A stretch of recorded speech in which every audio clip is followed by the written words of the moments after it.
Salut l'Internet! Bienvenue sur le channel de Syntaxe Error, l'endroit où tout le monde peut apprendre à programmer sans endormir son clavier. Eh ouais. Moi je vous dirais plus sérieusement, apprendre à programmer ça peut sembler difficile, avec de volonté tout le monde peut y arriver. La question que j'entends le plus souvent est par quel langage que je devrais commencer? Ça c'est une question que, désolé petit Timmy, mais je peux pas te répondre directement. Parce qu'en fait, il y a tellement de langages qui existent en ce moment. Je peux pas juste répondre à la question comme ça. Il y a le PHP, C Sharp, il y a encore le SP, le HTML, le CSS, le JavaScript, le jQuery, et j'en passe, et il y en a encore pas mal plus que ça. De notre côté, on va commencer par le C Sharp. Pourquoi? Ben, c'est un langage qui est pas mal utilisé, actuellement développé par Microsoft, donc on sait qu'il va continuer de vieillir dans le temps.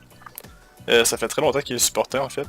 Il paraît aussi d'un monstre, je vous dirais, mais on apprend rapidement à le maîtriser. Ça va vous prendre un délai de 1 à 2 mois à peu près.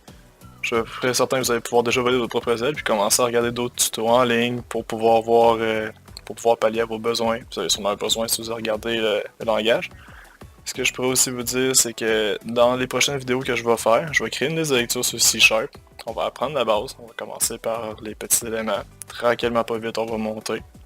En difficulté, on va aller voir des nouvelles façons de programmer, comment programmer en procédural au lieu de comment programmer en objet plutôt qu'en procédural, comment programmer de façon MVC, puis on va continuer blablabla. Bla, bla. Une fois qu'on va bien avoir maîtrisé la base, ou du moins du C Sharp, on va pouvoir aller regarder d'autres langages, comme le SQL, le HTML, le JavaScript et le CSS, qui sont d'autres langages qui sont très utilisés avec le C Sharp.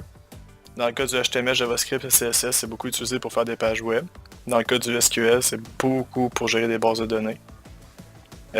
Ensuite de ça, on va peut-être, tout dépendant de la volonté de la communauté, on va peut-être aller aussi voir des langages comme le PHP ou le MySQL, qui sont des langages qui sont libres de droit. Ce que ça veut dire, c'est que comme le C Sharp, si vous êtes un étudiant comme moi, ou vous êtes une personne qui veut montrer au titre niveau éducationnel, vous ne devriez pas avoir à payer de licence.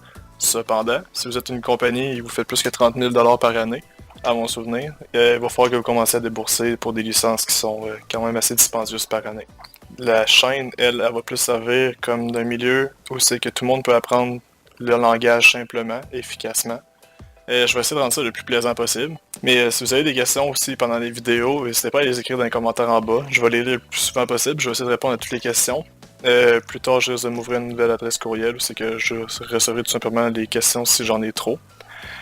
Puis, c'est ça. Fait que au plaisir de savoir sur d'autres vidéos. C'était Syntaxe Error, logging out.